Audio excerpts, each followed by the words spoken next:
إن الحمد لله نحمده ونستعينه ونستغفره ونستهديه ونشكره ونعوذ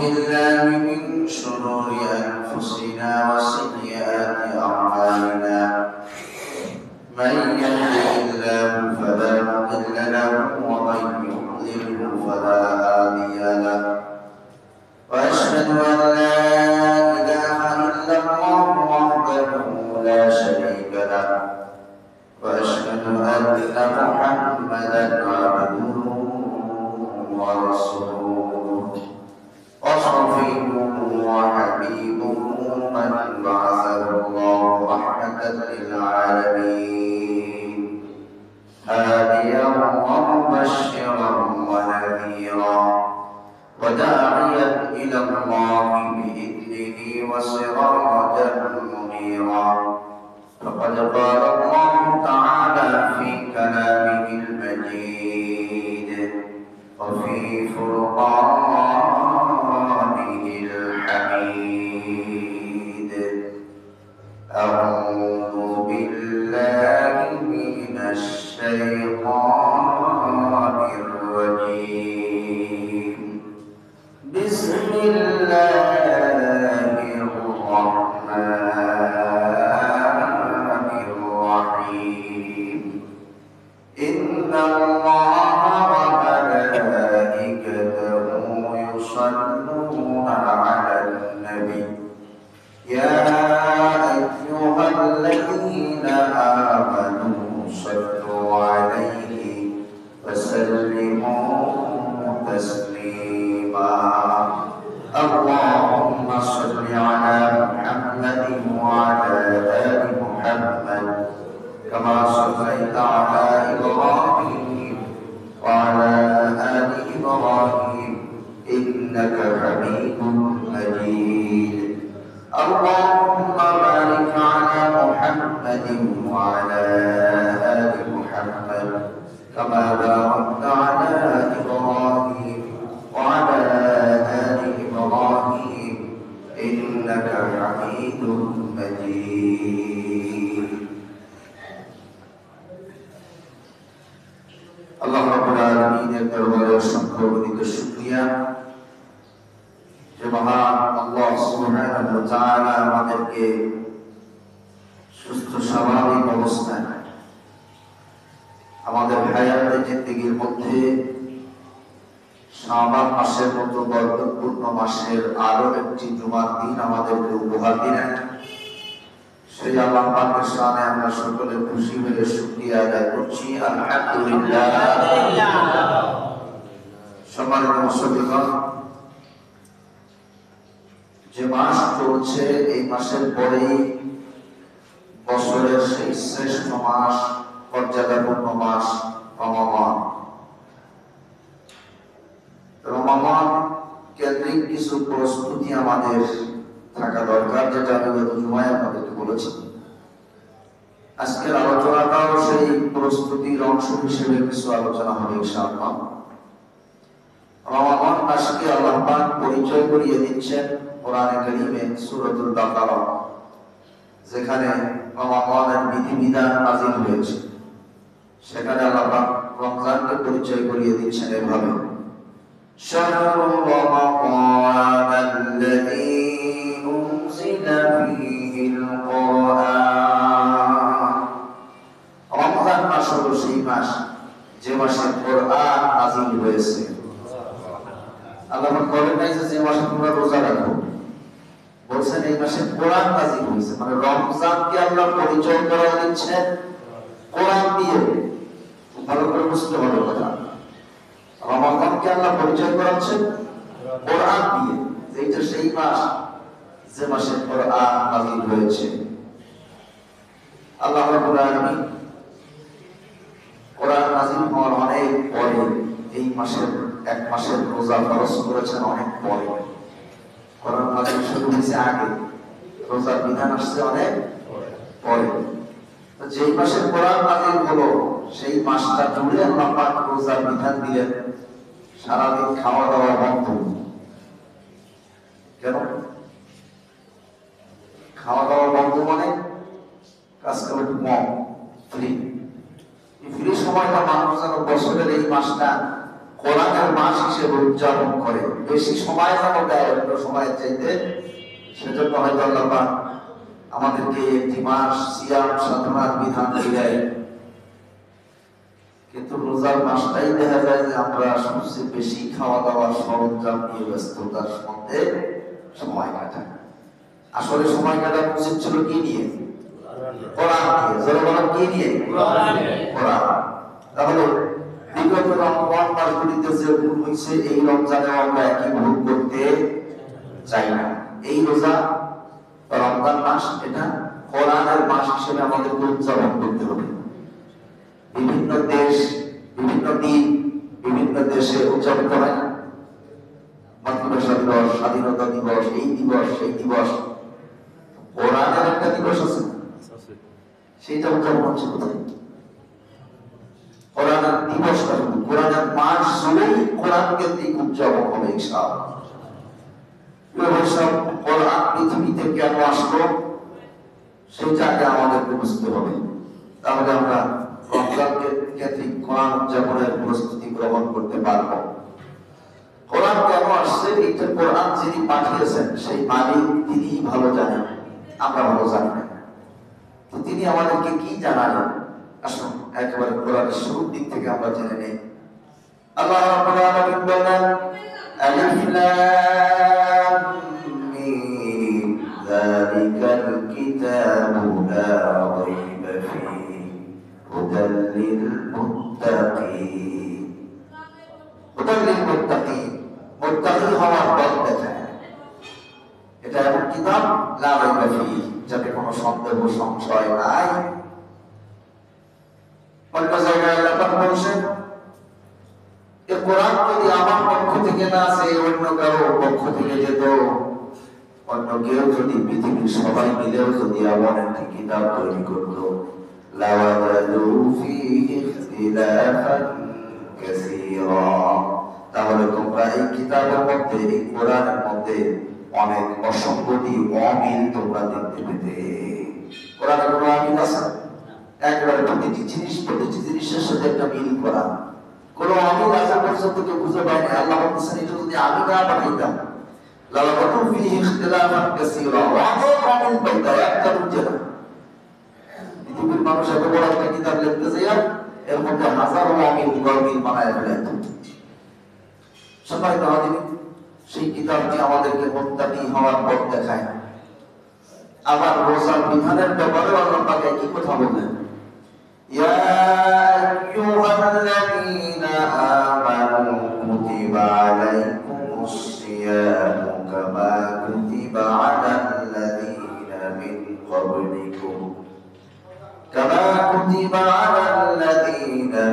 ক্বাবলিকুম লাআল্লাকুম তাত্তাকুন। সিয়াম সাধনার বিধান, রোজার বিধান তোমাদেরকে দেওয়া হয়েছে। এইটা তোমাদের পূর্ববর্তীদেরকেও দেওয়া হয়েছিল, লাআল্লাকুম তাত্তাকুন, যাতে তোমরা তাকওয়াবান হতে পারো, মুত্তাকি হতে পারো। তাহলে কোরআনও আমাদেরকে তাকওয়াবান হওয়ার পথ দেখায়, রমজানও আমাদেরকে তাকওয়াবান হওয়ার শিক্ষা দেয়। কেমনে সেটা? রোজার মাসে দেখেন, রোজা রেখে সারাদিন আপনার ঘরে খাবারের অভাব নেই, কিন্তু সন্ধ্যার আগে কোনো কিছু খাওয়া হচ্ছে না, খাচ্ছেন না, আমরা খাচ্ছি না কেন? আমি যদি 10,000 টাকা দিয়ে একটু খাইতাম, ভাগে চোখে কেউ নাই, ঘরের সব পরিবারের সদস্য বাড়ি তুলে নিয়েও যদি খাই, অসুবিধা আছে? কে বাধা দেবে? কেউ তো বাধা দিচ্ছে না। কেন খাচ্ছি না? আল্লাহ তাআলা ভয়। কেন খাচ্ছি না? কোন কার ভয়ে খাচ্ছি না? তো আল্লাহ পাকের ভয়ে রমজান মাসে আমার ঘরে থাকা বৈধ খাবারও খাইলাম না। রোজা চলে গেলে কি অবৈধতাও খাওয়া যাবে? সেটা কার ভয়ে আমি ত্যাগ করবো? সেই শিক্ষাই তো আমি রমজানে নিলাম, সেই শিক্ষাই আমি রমজানে নিলাম। সম্মানিত হাজির, রমজান মাসটাকে আমি বলি এটা একটা গন্ডি। গন্ডি শহরের মানুষ চিনবে না, গ্রামের মানুষ চিনবে, বিশেষ করে যাদের শৈশব গ্রামে কাটছে, ছোটবেলা তার আছে ওই যে এরকম দুই ছোট ডাল কাটিয়ে এইখানে একটা রাবার আর এইখানে রাবার, রাবারের এই মাথায় আবার একটা কালো পট্টি রাবারের লাগাইয়া এরপরে টাইনে নিরিখ করে মারো, তার হাতে কত নিরিখ আছে। এই যে গুলটিটা মারা হয়, এ দিয়ে আগে ছোটবেলা আমরা পাখিটা কেউ মারতাম, যদিও আমি আমার জীবনে কোনোদিন পাখি গায়ে লাগাইতে পারিনি। আমার আব্বা তো আমার সাথে খুব বন্ধু ছিল, ছোটবেলায় যখন গুলটি টুলটি নিয়ে ঘুরতাম, আব্বা কত কিছু কি পাখি যেটা গায়ে মারছো তার কি 2 হাতের ভিতর দিয়ে গেছে, মানে পাখি থেকে 2 হাতের ভিতর দিয়ে কি গেছে, আমি তখন ডরমান বোধ করতাম। তারপর আমার ইনসার্ট করতেছে, আমি তো হ্যাঁ আমার তৈরি লেগে যেত। আব্বা কত গেলেও পাখিটা মনে হয় ভয়তে বাসায় যেয়ে মরে যাবে। কথা বুঝতে পারছেন? কথা হচ্ছে জন্য আমি কথাটি উত্থাপন করলাম, সেটা হলো পাখিটা আছে ধরেন আমার থেকে 100 হাত দূরে, আমি এখান থেকে একটা রাবারের সাহায্যে সেই 100 হাত এটাকে পৌঁছে দিচ্ছি, তাই না? এই যে ট্রেনে ছেড়ে দিলাম, আমার গন্তব্যে এটা পৌঁছে গেল, আমার কাঙ্ক্ষিত মঞ্জিলে পৌঁছে গেল। রোজার মাসটা অনেক উল্টির মতো, এই মাসে এমন একটা প্রশিক্ষণ ট্রেনে ছেড়ে দিতে হবে যে বাকি 11 মাস ওই প্রশিক্ষণ আমাকে একটা ভালো মানুষ হিসেবে কাটায় নিয়ে যাবে। আমাদের রমজান কি আসলে আমাদের রমজান মাসে যে পরিমাণ আনন্দ করবো দিই, বাকি 11 মাসের কাজা উঠাই। আপনাদের কথা বলি ওই দিন আমরা আসলে মাসে চলে গেছি। সম্মানিত হাজিরিন, তাহলে আসুন তাকওয়া এটা কেমন জিনিস, যে রমাদানও আমাদেরকে মুত্তাকি বানানোর জন্য আল্লাহ দিয়েছেন, আবার কোরআনও আমাদেরকে মুত্তাকি হওয়ার পথ দেখায়। এই পৃথিবীতে যত নবী রাসূল এসেছেন, সমস্ত নবী রাসূলদের দাওয়াত ছিল, মানুষদেরকে আহ্বান ছিল তাকওয়ার দিকে, মুত্তাকি হওয়ার দিকে। ঠিক আমাদেরকেও আমাদের নবী কোরআন দিয়ে সেই মুত্তাকি হওয়ার পথে ডাকলেন। আল্লাহ রাব্বুল আলামিন মুত্তাকি হওয়ার ব্যাপারে আমাদেরকে কোরআন কারীমে এভাবে আহ্বান করেছেন, ইয়া আইয়ুহাল্লাযীনা আমানু আনফুসাকুম ওয়া আহলিকুম নারা। হে বান্দাগণ, তোমরা যারা ঈমান এনেছো, বিশ্বাসী হিসেবে যারা নিজেদেরকে দাবি করো, তোমরা তোমাদের নিজেদেরকে জাহান্নামের আগুন থেকে বাঁচাও, আর তোমাদের আহাল পরিবারকে জাহান্নামের আগুন থেকে বাঁচাও। নিজেকে বাঁচানো আর নিজের আহাল পরিবারকে বাঁচানো, এই বাঁচানোর যত চেষ্টা আছে, এই সব চেষ্টার নাম হলো তাকওয়া। সব চেষ্টার নাম কি? তাকওয়া। হযরত ওমর রাদিয়াল্লাহু তাআলা হযরত কাব রাদিয়াল্লাহু তাআলাকে প্রশ্ন করলেন, ভাই কাব, তাকওয়া কেমন? তাকওয়া কাকে বলে? হযরত কাব বললেন, ভাই ওমর, তুমি কি কখনো কাঁটাযুক্ত গাছের বাগানের ভিতর দিয়ে হাঁটছো নাকি? হযরত ওমর বললেন, হেঁটেছি। কাব বললেন যে কেমন ভাবে হেঁটেছো? হযরত ওমর রাদিয়াল্লাহু তাআলা জবাব দিলেন, ভাই রে, আমি যখন কাঁটাযুক্ত গাছের বাগানের ভিতর দিয়ে হেঁটেছি, তখন এতটা সতর্কতার সাথে হেঁটেছি যেন কোনো গাছের কাঁটার গুঁতা আমার শরীরে না লাগে, এমন সাবধানতার সাথে হেঁটেছি। হযরত কাব বললেন, এইটাই তাকওয়া। পৃথিবীর জীবনে চলতে গেলে অনেক গুনাহের কাজ, অনেক অশ্লীল কাজ পদে পদে নানান জায়গায় চলতেছে, ফিট করা। আমি তো বলি যে আপনি সুস্থ মতো চা খাবেন, ইমানটা বজায় রেখে চা খাবেন, সেই ব্যবস্থাটাও আমাদের চায়ের দোকানে পর্যন্ত নাই, বেশি না। হয়তো 2-1টা ইল্লা মাশাআল্লাহ 2-1টা বাকি আছে, সারা সবগুলোতে একটা বাক্সা বসানো আছে, সেখানে কিছু না কিছু চলতেছে। যা দেখলে মোটামুটি আপনি যা কামাই করে যে বলছিলেন তা আলো ধুয়ে আসা লাগে।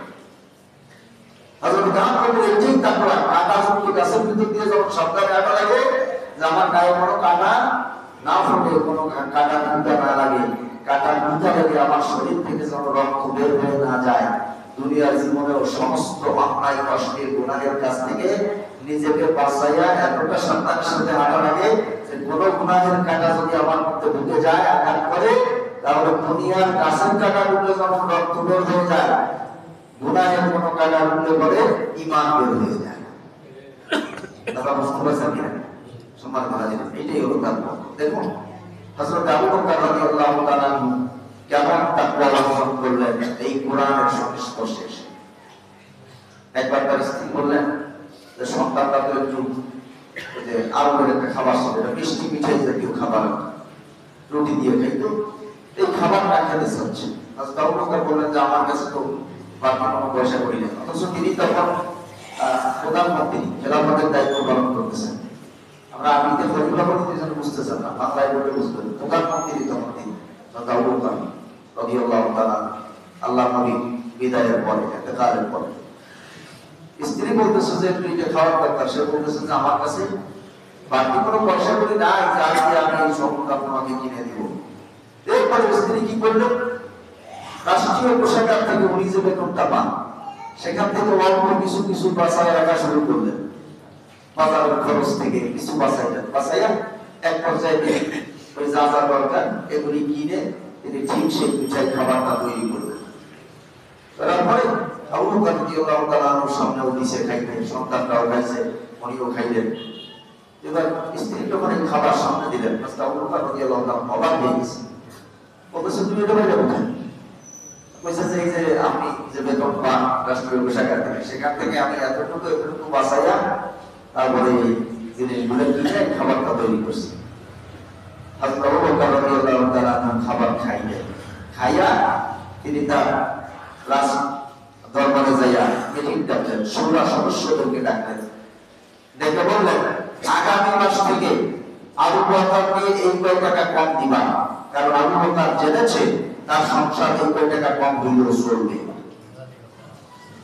আমার স্ত্রী যে এই টাকাটা বাঁচাইছে আমার বেতন থেকে, তাহলে ওই দিয়ে তো আমার সংসার চলছে, সে যে ভাগে বাঁচাইছে এটা না বললে তো জানতো না। তো তখন তিনি বললেন যে আমি জানতে পেরেছি যে এই কয় টাকা করে কম হইলেও আমার সংসার চলবে, সুতরাং আগামী মাস থেকে আমার বেতনে এই টাকাটা কমায় দেবে।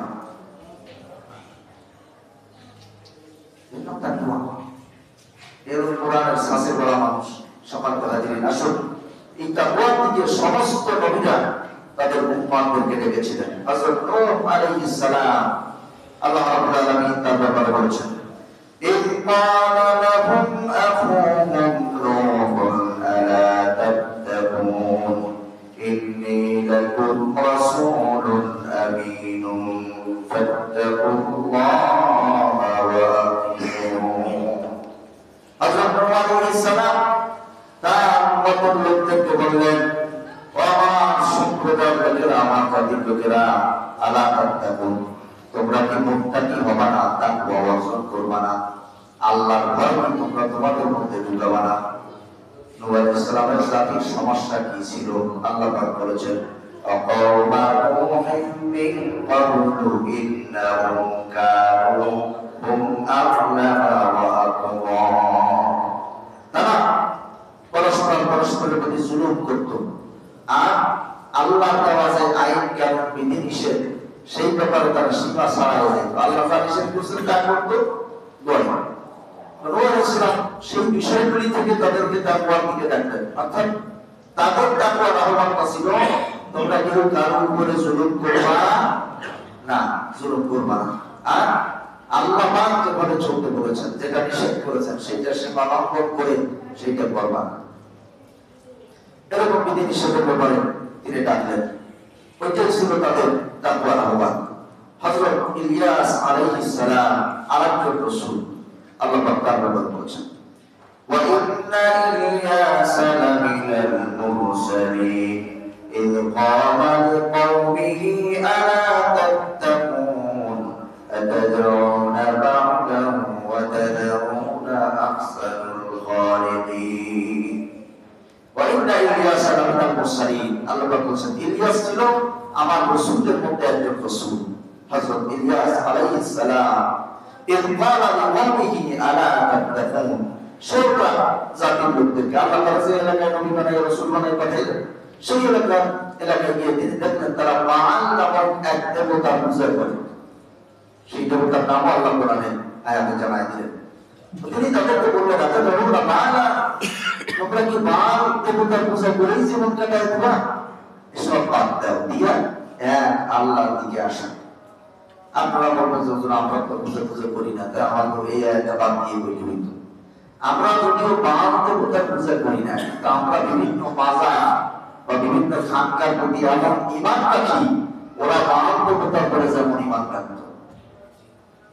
আমাদের সমাজে এখনো অসংখ্য মুসলিম আছেন যারা বিভিন্ন মাজার কেন্দ্রিক ঈমান বিশ্বাস এমন যে এইখানে গেলেই আমার সমস্যার সমাধান হয়ে যাবে। নাউযুবিল্লাহ। রাসূলুল্লাহ নবী বললেন, ইযা সাআলতা ফাসআলিল্লাহ, কোন কিছু চাইবা কার কাছে? আল্লাহর কাছে।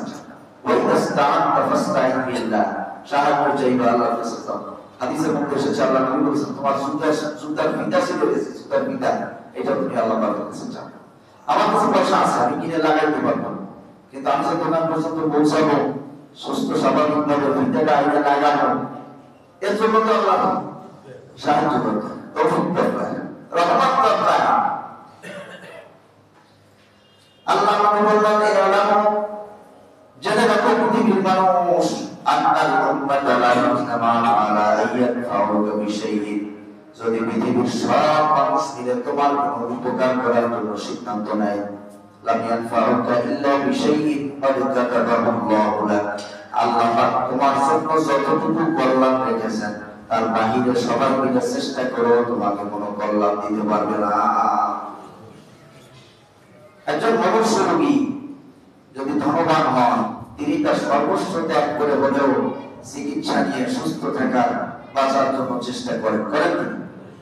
ডাক্তাররা ভোট বসাই হবে ঠিক দিয়া তার হায়াতের বাহিরে অতিরিক্ত আরো 2 বছর বসাই দিতে পারে না, চেষ্টা করলেন। আল্লাহ তাআলা তাকে যতটুকু দান করেছেন মানুষের চেষ্টায়, ডাক্তারের চেষ্টায়, কতটুকু হয়তো তাকে সুস্থভাবে বাঁচানোর চেষ্টা করা যায়।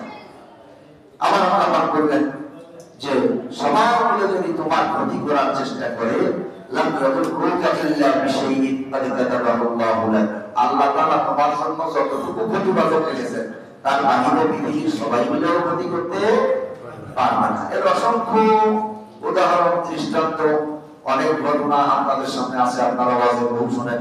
ইব্রাহিম আলাইহিস সালামকে আগুনের মধ্যে ফেলে দেওয়া হলো, সেদিন মোবাইলে দেখতেছিলাম, সেই যে জায়গাটা আগুনের কুণ্ডলী গর্ত করা হয়েছিল ওই জায়গাটা এখন একটা লেকের মতো, লেক ও সাইডে বড় বড় বিল্ডিং। তো এই যে গর্তটা করা হলো সেখানে ইব্রাহিম আলাইহিস সালামকে ফেলে দেওয়া হলো। কোনো বদলা এসেছে তিনি 40 দিন সেই আগুনের মধ্যে থাকলেন। আগুনের দাম এত ছিল যে ওই বরাবর দূর থেকে কাছাকাছি কিছু পাখিও উড়ে যেতে পারে নাই তাপে। সেই তাপের মধ্যে ইব্রাহিম আলাইহিস সালাম পড়ে থাকলেন। কি হলো? পড়ে গেছেন, একটা পশম পড়ছে, কেন? আল্লাহ তাআলার বাজেটে ওটা নাই, ওই ক্ষতিটা ইব্রাহিম আলাইহিস সালামের জন্য আল্লাহর বাজেটে নাই, এজন্য পৃথিবীর মানুষ মিলে চেষ্টা করেও পারে না। সুতরাং আমাদের উপকার এটা ঠিক যে আমাদের জীবন চলার ক্ষেত্রে আমরা পরস্পরের সহযোগী, কিন্তু আমরা একজন আরেকজনকে অতটুকু সহযোগিতা করতে পারবো তার বাজেটে, তার জন্য আল্লাহ পাকের পক্ষ থেকে যতটুকু কল্যাণ আছে সেইটা আমরা সহযোগিতা করতে পারবো। তার বাইরে অতিরিক্ত একটুও করতে পারবো না, আমাদের পক্ষে সম্ভব না। এই জন্য আল্লাহ ছাড়া অন্য কোনো কিছুর প্রতি কোনো আকাঙ্ক্ষা করা, কামনা করা মানুষ কেন করে না? আমরা নামাজের বৈঠকে আল্লাহ নবীর জন্য দোয়া করি, আল্লাহুম্মা সাল্লি আলা মুহাম্মাদ ওয়া আলা আলি মুহাম্মাদ, করি না আমরা? প্রত্যেক নামাজের শেষ বৈঠকেই আমরা করি। 2 রাকাত যদি হয় তাহলে 2 রাকাতে করি, 4 রাকাত বিশিষ্ট যদি হয় তাহলে 4 রাকাতের বৈঠকে আমরা করি, আল্লাহুম্মা সাল্লি আলা মুহাম্মাদ ওয়া আলা আলি মুহাম্মাদ। আল্লাহ তুমি মুহাম্মদ সাল্লাল্লাহু আলাইহি ওয়াসাল্লামের উপরে রহম করো, তার পরিবারের উপরে রহম করো, কামা সাল্লাল্লাহু আলা ইব্রাহিম ওয়া আলা আলি ইব্রাহিম, যেমন রহম করেছিলেন ইব্রাহিমের উপরে, ইব্রাহিমের পরিবারের উপরে। তাহলে রাসূলের জন্য আমরা দোয়া করতেছি, এটা আমার ঠিক কি না? ঠিক। বুঝতে পারলেন? আমরা আল্লাহুম্মা সাল্লি আলা মুহাম্মাদ, আল্লাহুম্মা বারিক আলা মুহাম্মাদ, আল্লাহ মুহাম্মদ সাল্লাল্লাহু আলাইহি ওয়াসাল্লামের উপর বরকত দান করো, বারিক, বরকত দান করো। তাহলে আমরা রাসূলের জন্য কি করতেছি? সাখান লাগবে নাকি জোরে কথা বলে? রাসূলের জন্য আমরা কি করতেছি? যেখানে পৃথিবীর শ্রেষ্ঠ শুধু মানুষ নয়, সমস্ত নবীদের সন্তান, সমস্ত রাসূলদের সন্তান, তার জন্য আমাদেরকে সুন্নাত থেকে শিক্ষা করেছে, তার জন্য আমরা দোয়া করি। তার সাথে কি আমার কামরা সে পড়ে গেল? ওনার জন্য দোয়া করি আর এটার কাছে চাই। সমস্ত মৃত মানুষের জন্য আমাদের সুন্নাত নিয়ম কি? তাদের জন্য আমরা দোয়া করব। তার কাছে আমি কিছু চাবো না, বরঞ্চ তার জন্য আমি দোয়া করব। এটাই তো আমি দুরূদ শরীফ শিখলাম। নামাজের মধ্যে প্রতিদিন প্রতি মুহূর্তে রাসূলের জন্য দোয়া করছি, দোয়া করছি। এমনকি রাসূলের রওজার পাশে যারা যায়, আপনারা যারা গেছেন আপনারা ভালো বুঝবেন, যারা রওজার পাশে যে যদি হাত উঁচু করতে চায়, মানে পাশে যে দায়িত্বরত যে পুলিশ আছে, এদিকে কি চালু হয়ে যায় মালিকের কাছে এখানে চালু, উনি কি দিবেন? উনিও তো মালিকের কাছে হাত পাচ্ছেন। ইমান আখলিস দীন, আপনার ইমানকে খাঁটি করেন প্রিয় ভাই সব। তাহলে ইলিয়াস আলাইহিস সালাম তিনিও তার সম্প্রদায়ের লোকদের মধ্যে এই বানান দেবতার পূজার প্রবণতা বেশি ছিল, ওইটাকে ত্যাগ করতে তিনি বলেছেন। এইটাই হলো ওই জাতির তাকওয়ার প্রতি আহ্বান। বলো বুঝতেছেন কিনা? মাহে রমজান কোরআনের মাস, কোরআন এসেছে আমাদেরকে মুত্তাকি বানানোর জন্য। মুত্তাকি হলো লাভ কি ক্ষতি কি শুনলে আমরা ধারাবাহিকভাবে শুনবো, পুরোটাই শুনবো ইনশাআল্লাহ। তবে আজকে শুনি যে সমস্ত নবীরা তার উম্মতদেরকে এই তাকওয়ার দিকে আহ্বান করেছেন। সর্বশেষ আমার নবীও তাই বললেন। হযরত হুদ আলাইহিস সালাম আল্লাহ পাক তার কথা বলেছেন। হুদ আলাইহিস সালাম যেই জাতির কাছে নবী হিসেবে আসলেন, আর জাতি সেই জাতি ছিল পৃথিবীতে সবচেয়ে শক্তিশালী। তাদের মতো শক্তিশালী কোন জাতি আল্লাহ এই পৃথিবীতে আর সৃষ্টি করেন নাই। আল্লাহ পাক নিজেই বলেছেন, আমি বানাই বলিনি। আল্লাহ রাব্বুল আলামিন বলেছেন, আলাম তারা কাইফা ফাআলা রাব্বুকা বিআদিন ইরামা যাতিল ইমাদ আল্লাতী লাম ইউখলাক মিসলুহা ফিল বিলাদ। আল্লাতী লাম ইউখলাক, আল্লাহ বলতেছেন লাম ইউখলাক, কখনো সৃষ্টি করা হয় নাই, মিসলুহা তাদের মতো শক্তিশালী জাতি ফিল বিলাদ, পৃথিবীতে কখনো আল্লাহ সৃষ্টি করেন। ওই একটা জাতিকে আল্লাহ সবচেয়ে শক্তিশালী শক্তিমত্তার অধিকারী হিসেবে সৃষ্টি করেছিলেন। তাদের অভ্যাস ছিল তারা বিশাল বিশাল পাহাড় চারিদিন বসে পাহাড় কাটতো, পাথর কাটতো, কেটে কেটে নকশা বানাইতো, বিভিন্ন ছবি আঁকাইতো, পাথর কেটে কেটে। তখন তো কাগজ কলমের প্রচলন ছিল না, এজন্য পাথরগুলি কেটে কেটে নকশা করতো। আর পাহাড়ের উপরে উঁচু উঁচু জায়গায় এমন একটা নকশা করতো যে এটা যেন একটা স্মৃতি চিহ্ন হিসেবে থাকে। এটা যেন পরবর্তীতে যারা আসবে তারা যেন আমাদের এই কারুকাজ থেকে বোঝে যে বলে বাবা আমাদের বড় শক্তিশালী জাতি। এই শুধু এই আকাম করে করে জীবনের সময়টা তারা নষ্ট করতেছিল। আল্লাহ পাক 19 নম্বর পারায় বলেছেন, হযরত হুদ আলাইহিস সালাম তাদের কাছে নবী হয়ে আসার পরে তিনি বললেন, আলা তাত্তাকুন, তোমরা কি আল্লাহকে ভয় করবে না? তোমরা তোমাদের জীবনের মূল্যবান সময় এই যে ওয়াজিব কাজে নষ্ট করতেছো। আতাদুনা বিকুল্লি রি'ইন আয়াতান তা'বাসুন ওয়া তাত্তাখিযুনা মাসানি'a লা'আল্লাকুম তাখলুদুন। আতাদুনা বিকুল্লি রি'ইন, প্রত্যেকটা উঁচু জায়গায় তোমরা এমন এমন নকশা করে এক একটা স্মৃতি চিহ্ন, আয়াতান তা'বাসুন এক একটা স্মৃতি চিহ্ন তোমরা বানায় রাখতেছো, যাতে পরবর্তী যুগের লোকেরা এসে দেখে ঠিক পায় যে তোমরা শক্তিশালী ছিলা। আবার বিশাল বিশাল পাহাড় কেটে কেটে বসবাসের জন্য কারুকার্য ঘোষিত বসবাসের জায়গা বানাচ্ছ। কেন তোমরা সমাজটা এইভাবে নষ্ট করতেছো? আল্লাহ তাকুন, তোমরা কি আল্লাহকে ভয় করবে না? তাকওয়া কি তোমাদের ভিতরে আসবে না? ইত্তিবাউর রাসূল, আমি তোমাদের জন্য একজন বিশ্বস্ত রাসূল হিসেবে এসেছি, আমার কথা শোনো, মানো। হুদ আলাইহিস সালাম যখন তাদেরকে কথা বলল, তারা জবাব দিল কি? فأما عادٌ فاستكبروا في الأرض بغير الحق فقالوا من أشد منا قوة। তারা ইস্তেকবার করলো, অহংকার করে নবীকে জবাব দিল, মান আশাদ্দু মিন্না কুওয়া, আমাদের থেকে শক্তিশালী আর আছে কে? আল্লাহ তোমাদের শক্তির পরিচয়ের কথা কোরআনে বলেছেন, আর ওরা নবীকে ঠিক একই কথা একই জবাব দিল, অহংকার করে, মান আশাদ্দু মিন্না কুওয়া, আমাদের থেকে শক্তিশালী আর আছে কে? নবী বলেন তাকওয়ার পথে, তারা নবীকে শক্তির বড়াই দেখালো। আল্লাহ রাব্বুল আলামিন এমন অসন্তুষ্ট হলেন, 3 বছর বৃষ্টি বন্ধ করে দিলেন, একেবারে বৃষ্টি হয় না। 3 বছর যদি কোনো জনপদে বৃষ্টি বন্ধ থাকে, সেই জনপদের অবস্থা কি হবে? আমাদের তো যা টিউবওয়েল আছে, কিন্তু টিউবওয়েল যতই থাকুক, বৃষ্টি কম যখন হয় তখন পানি আর ওঠে না, কারণ ওই পানির তলে যে পানি, ও তো বৃষ্টির পানি আল্লাহ জলে কম করেছে, বৃষ্টি না হলে পানি আসবে না।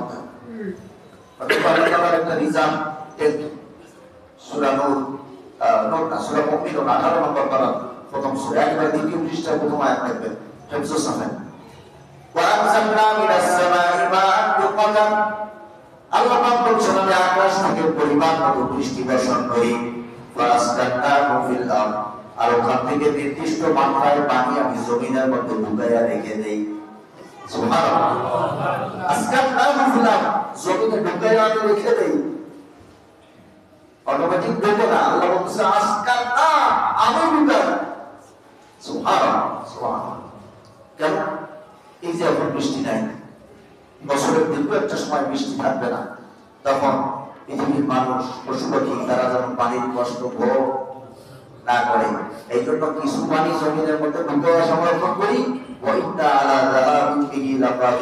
আর কিছু পানি জমিন দিয়ে গড়ায় গড়ায় বিভিন্ন পুকুর নালা নালায় ভরে এভাবে সংরক্ষণ করি বাকি সময় মানুষ টিউবওয়েলের মাধ্যমে আমার সংরক্ষণ করা সেই পানি বের করে করে খায় তাও একটু আল্লাহর প্রতি কৃতজ্ঞ হয়ে দায়িত্ব দিয়েও খায় না স্টাইল নিতে যায় কোরআন দিয়ে আপনার কি যারা মামা করে খায় তাদের উদ্দেশ্যে আমার একটা কথা সেটা হলো যে আপনি এই হাত দিয়ে সকালবেলা যখন ঘুরতে ওঠার পরে একটা ঘরে যান একটা রুমের মধ্যে যান তখন নির্দিষ্ট একটা কাজ সারা লাগে না এই হাত দিয়ে তো এই হাত দিয়ে আপনি ময়লা পরিষ্কার করলেন সেই হাত দিয়ে আবার খাইলেন তারপর আপনি কি বুঝাইতে চান আপনার মুখ আর অন্য সাইড সব সমান আপনার কাছে এই দুইটার আলাদা কোনো দাম নেই হ্যাঁ কেন আপনি নিজের মুখ মানে কত বড় সম্মানের অংশ মর্যাদার অংশ এই অংশটাকে আপনি নিজে কেন অসম্মানী করেছেন কেন করছেন এর সম্মান রক্ষার জন্য তো আর একটা নাম আল্লাহ দিয়েছে তাই না নাকি এখান থেকে পরীক্ষা এইটার ঢাকা দিয়ে তো বলি আর বাবা দিয়ে পানিটা দিয়ে বোঝা আছে সম্মানিত হাজির তাহলে অনেক কাজের সময় নষ্ট না করা এই ব্যাপারে তাকওয়ার দাওয়াত দিয়েছিলেন হুদ আলাইহিস সালাম আমাদেরকেও কোরআনের এই ঘটনা থেকে শিক্ষা গ্রহণ করতে হবে যেহেতু রমজান মাস কোরআনের মাস কোরআন এসেছে আমাদেরকে মুত্তাকি বানানোর জন্য তাকওয়াবান বানানোর জন্য আল্লাহর ভয় ভিতরে ঢোকানোর জন্য আলোচনা কিন্তু তার উপরে হচ্ছে মনে রাখতে হবে তো আমাদের কোরআন থেকে এই ঘটনা থেকে শিক্ষা নিতে হবে আমরাও আমাদের জীবনে অনেক কাজের সময় নষ্ট করবো না এখান থেকে যদি আমি আমাকে বাঁচাতে পারি তাহলে এটাও আমার তাকওয়াবান হওয়ার জন্য আরেকটা শিক্ষা কোরআন থেকে আমি গ্রহণ করলাম এরপরে আসেন হযরত মুসা আলাইহিস সালাম আল্লাহ রাব্বুল আলামিন যাকে তেজস্বী একজন নবী হিসেবে যাকে পাঠিয়েছিলেন এবং যেই নবীর সাথে আমার নবীর জীবনের সবচেয়ে বেশি মিল আরো মজার ব্যাপার হলো কোরআনে যতগুলি নবীদের ইতিহাস ঘটনা বর্ণিত হয়েছে তার মধ্যে সবচেয়ে বেশি আয়াত হলো মুসা আলাইহিস সালামের ঘটনা সুবহানাল্লাহ তার জাতির ঘটনায় যত বেশি আয়াত এত বেশি আয়াত অন্য কোন নবীর ঘটনায় কোরআনে নাযিল হয় না মুসা আলাইহিস সালামের ঘটনা বেশি আসে আবার নবী করিম সাল্লাল্লাহু আলাইহি ওয়াসাল্লাম বলেছেন নাহনু আহাক্কু ওয়া আওলা বিমুসা মিনকুম ইহুদীদেরকে বলেছিলেন তোমরা তো মুসার উম্মত দাবি করো তোমাদের চাইতে মুসা আমি বেশি আপন আল্লাহ নবী বলেছেন এজন্য সব নবীদের মধ্যে জীবনের বাস্তব ঘটনার ক্ষেত্রে সবচেয়ে বেশি মিল হলো আমার নবী আর মুসা আলাইহিস সালাম এই দুইজনের জীবনের সাথে সবচেয়ে বেশি মিল আছে এটা অন্য কোনো একদিন সুযোগ হলে শোনাবো ইনশাআল্লাহ এবার আসেন মুসা আলাইহিস সালাম তার সম্প্রদায়ের লোকের কাছে আসলেন তিনি বললেন ওয়া ইন্না লা রাব্বুকা মুসা আনিল কওমা যালিমিন কওমা ফিরআউনা লা ইয়াতাকুন রব্বুল আলামিন মুসা আলাইহিস সালামকে ডাকলেন ও মুসা আনিল কওমা যালিমিন তুমি তোমার জালিম সম্প্রদায়ের ফিরআউনের কাছে যাও কওমা ফিরআউন সম্প্রদায়ের কাছে যাও আলা ইয়াতাকুন তারা কি তাকওয়া অর্জন করবে না তারা কি মুত্তাকি হবে না আমার ভয় কি তারা ভিতরে ঢুকবে না ফিরআউনের সমস্যাটা কি ছিল মিশরের সব লোকজনদেরকে ডেকে এক জায়গায় জনসমাগম করে এরপরে বলবো ফাহাশা ওয়া ফাদাদা ফাকাল আনা রাব্বুকুমুল আলা সব লোকজনদের ডেকে বলল আনা রাব্বুকুমুল আলা আমি সবচেয়ে বড় রব আমি সবচেয়ে বড় আইনদাতা বিধানদাতা আমার আইন ছাড়া আর আইন মানতে পারবে না নাউজুবিল্লাহ আল্লাহ রাব্বুল আলামিন বললেন যে ফিরআউন তো সীমা ছাড়াই করতেছে, একটু জাল করতেছে। ইদহাব ইলা ফিরাউন, ইদহাব ইলা ফিরাউন, ফিরাউনের কাছে যাও। আল্লাহ রাব্বুল আলামিন বললেন, তিনি গেলেন, পৌঁছাইলেন, ফিরাউন তার বুঝ মানল না। সম্মানিত হাজিরিন, এরপরে হযরত ঈসা আলাইহিস সালামকে আল্লাহ রাব্বুল আলামিন তাকওয়ার ব্যাপারে তার উম্মতদেরকে ডাকার জন্য দায়িত্ব দিলেন। ঈসা আলাইহিস সালাম উম্মতের কাছে আসলেন, তাদেরকে 4টা নিদর্শন আল্লাহর পক্ষ থেকে তিনি দেখাইলেন। দেখানোর পর ঈসা আলাইহিস সালাম বললেন, ওয়াজিতুকুম বিআয়াতিন মির রাব্বিকুম ফাত্তাকুল্লাহ ওয়া আতিউন। আমি তোমাদের রবের পক্ষ থেকে এই যে নিদর্শনগুলি, এই যে মুজিজাগুলি তোমাদেরকে দেখালাম, এইগুলো দেখানোর একমাত্র উদ্দেশ্য হলো তোমরা যেন তাকওয়া অবলম্বন করো। এইগুলি দেখার মাধ্যমে তোমরা যেন আল্লাহর শক্তি, আল্লাহর বরকত সম্পর্কে যেন তোমরা জানতে পারো, সেই জ্ঞান যেন তোমাদের মধ্যে হয়, এই জন্য আমি তোমাদেরকে এই নিদর্শনগুলি দেখালাম। সেখানে মাত্র 12 জন লোক তার কথা শুনলো। কয়জন? ঈসা আলাইহিস সালামের উম্মত ছিল কয়জন? 12 জন। নূহ আলাইহিস সালাম 1200 বছর নবুয়ত কাজ করলেন। 900 বছরের উম্মত পাইলেন মাত্র 80 জন। কয়জন? মানে বছরের একজন নবীর কথা শুনে নেন। বছরে একজন শুনলেও তো 900 জন উম্মত হবে। 900 বছর দাওয়াতি কাজ করার পরে পাইল মাত্র 80 জন। ঈসা আলাইহিস সালাম দীর্ঘ সময় দাওয়াতি কাজ করে উম্মত পাইলেন মাত্র 12 জন, যাদেরকে হাওয়ারি বলা হয়েছে। কোরআনে আল্লাহ তাদের পরিচয় দিয়েছেন হাওয়ারি। এই হাওয়ারি ছিল মাত্র 12 জন। এরপর আল্লাহ রাব্বুল আলামিন লূত আলাইহিস সালামের কথা বলতেছেন। ইয ক্বালা লাহুম আখুহুম লূতুন আলা তাত্তাকুন। হযরত লূত আলাইহিস সালামকে পাঠিয়ে দিলেন তার সম্প্রদায়ের লোকদের কাছে নবীর দায়িত্ব দিয়ে। ঠিক একই সময়ে ইব্রাহিম আলাইহিস সালাম নবী আর এলাকার, একই সময়ে লূত আলাইহিস সালাম, ইব্রাহিম আলাইহিস সালামের ভাই, ইব্রাহিম আলাইহিস সালাম যখন অগ্নিকুণ্ডলী থেকে রক্ষা পাইলেন, বেঁচে গেলেন, এরপরে তিনি যে হিজরত করে এলাকা ছাড়লেন, ওই সময় তার ভাতিজা লূত আলাইহিস সালাম তার সাথে চলে গেছিলেন, হিজরত করছিলেন। এই হিজরত করার পরে এরপরে একটা এলাকায় আল্লাহ রাব্বুল আলামিন তাকে নবুয়তি দায়িত্ব দিলেন। সেই এলাকার লোকদের সবচেয়ে বড় বৎসর ছিল, তারা সমকামিতার মতো একটা মারাত্মক অপরাধে জড়িত ছিল। তিনি তাদেরকে বারবার বুঝাইতে লাগলেন, আলা তাত্তাকুন, তোমরা কি আল্লাহর ভয় করো না? আল্লাহর ভয় কি তোমাদের মধ্যে ঢুকবে না? এই অন্যায়কে তোমরা ছাড়বা? এমনকি কোরআনে আসলে এক পর্যায়ে তিনি বললেন যে আমাকে আল্লাহ কন্যা সন্তান দান করেছে, তোমরা যারা এই অন্যায় ছেড়ে দিবা, প্রয়োজনে আমার কন্যাদেরকে আমি তাদের সাথে বিবাহ দিব, তারপরে তোমরা এই জগৎ বা অন্যায় কাছে যেও না। সম্মানিত হাজিরিন, তাহলে আমাদের সমাজে সেই সমকামিতার প্রচলনটা পুরোপুরি নাই, বা থাকলেও একান্ত গোপন, একেবারে নাই বলা যাবে না। কারণ এই মাঝখানে এইখানে একটা ছেলে ধরা পড়ছিল সমবায় দোকান এই অন্যায় জড়িত। এরকম দুই একটা হয়তো গোপন ব্যাপারে থাকতে পারে, কিন্তু অবৈধ সম্পর্কের যে একটা প্রচলন, এইটা কিন্তু অ্যাভেলেবল আছে, আছে কি? তাহলে আমরা লূত আলাইহিস সালামের যে তাকওয়ার আহ্বান ছিল, সেখান থেকে আমরা শিখব যে আমাদের জীবনে আমাদের সন্তানদেরকে সমস্ত প্রকার অবৈধ সম্পর্ক, অবৈধ ভালোবাসার এইগুলি থেকে তাদেরকে ফেরানোর যে চেষ্টা করা, এটা হলো লূত আলাইহিস সালামের আহ্বান থেকে তাকওয়া শিক্ষা, তাকওয়া শিক্ষা, তাকওয়া শিক্ষা। এরপরে আল্লাহ রাব্বুল আলামিন হযরত সুলাইমান আলাইহিস সালামকে পাঠাইলেন মাদিয়ান এলাকায়, যে এলাকা মুসা আলাইহিস সালামের শ্বশুর বাড়ি। সেই মাদিয়ানে সুলাইমান আলাইহিস সালামকে পাঠাইলেন। ইয ক্বালা লাহুম শুআয়বুন আলা তাত্তাকুন। শুআয়ব আলাইহিস সালাম তাদেরকে একই দাওয়াত দিলেন। তিনি মাদিয়ানে যাওয়ার পরে, নবী হওয়ার পরে তিনি দেখলেন মাদিয়ানের লোকদের চরিত্রের মধ্যে সবচেয়ে বড় সমস্যা হলো তারা মানুষকে ওজনের ঠেকায় মাপে কম দেয়। তিনি বললেন, লা তানকুসুল মিকিয়াল ওয়াল মিজান, খবরদার খবরদার, তোমরা মানুষকে ওজনে মাপে ঠকাইও না। আমরা এই যে রমজান মাস আসতেছে, এই রমজান মাস উপলক্ষে আমাদের ম্যাক্সিমাম ব্যবসায়ী, হয়তো 2-4 আল্লাহ মেহরবানিতে ভালো আছে, ম্যাক্সিমাম ব্যবসায়ী রমজান কেন্দ্রিক আবার দাম বাড়ায়, রমজান উপলক্ষে বাড়ায় কিনা? কিছুই করে না বাড়ায় নাকি? আপনারা এটা জানি না যে কোথায় কি হচ্ছে, জানেনই না। রোজার মাস ধরে আপনারা আশা থাকেন, এজন্য জানেন না। রমজান উপলক্ষে একটা দাম বাড়ানোর একটা নিয়াত করে বসে থাকে অধিকাংশ ব্যবসায়ী রমজান উপলক্ষে। কারণ তিনিও হয়তো রোজাদার, আর একজন রোজাদারের কাছে তিনি চড়া দামে মাল বিক্রি করতেছেন, এই লোকটা কি আসলে রোজা রেখে তাকওয়া অর্জন করলো? তাকওয়া অর্জন করলো না। তাকওয়া যদি সে আসলে অর্জন করতো তাহলে রমজান উপলক্ষে দাম আরো কমায় দেওয়ার কথা ছিল।